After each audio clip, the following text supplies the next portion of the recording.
Assalamualaikum warahmatullahi wabarakatuh. Perkenalkan, nama saya Riana Mulyati, mahasiswi Sekolah Tinggi Agama Islam Tanbikul Khofilin Banjarnegara semester 1. Di sini saya mengambil prodi Ekonomi Syariah. Dalam kesempatan hari ini, saya akan sedikit membedah apa itu Kitab Bidayatul Mujtahid. Kitab Bidayatul Mujtahid dikarang oleh Ibnu Arus atau yang lebih dikenal di dunia barat itu Al-Faros.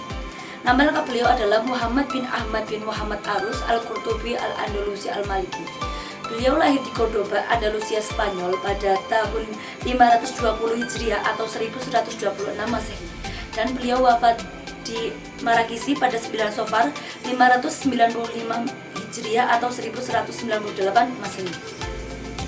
Riwayat pendidikan beliau dimulai di lingkungan keluarga beliau. Keluarga beliau dikenal sebagai ahli ilmu. Bahkan kakek beliau adalah seorang fuqaha Malikiyah dan seorang hakim terkenal di Cordoba. Beliau tidak hanya mengarang kitab Bidayatul Mujtahid saja, tetapi beliau juga mengarang kitab-kitab lain seperti Tahafut, Al-Kulliyat, dan sebagainya. Masuk ke kitab Bidayatul Mujtahid. Kitab Bidayatul Mujtahid adalah satu-satunya karya fikih dan usul fikih yang lebih menekankan pada kaidah-kaidah fikih dan usul fikih yang lekat pada gaya berlogika tanpa meninggalkan landasan tekstualnya atau nasnya.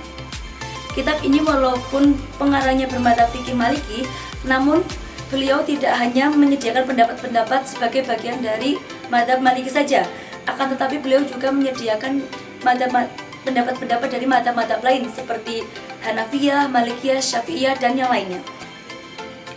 Secara metodologis, cakupan analisa dari kitab Bidayatul Mujtahid ini dikelompokkan menjadi 5 lapis golongan. Lingkaran yang pertama adalah lingkaran yang paling sedikit menggunakan ra'yu atau logika. Lingkaran yang kedua adalah lingkaran yang menggunakan rasio agak lebih intens daripada gelombang yang pertama.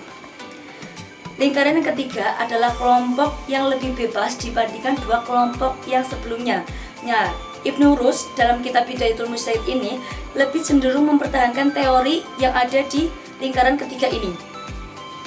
Lingkaran keempat adalah kelompok yang ingin memadukan antara sumber teks dan analisa rasional.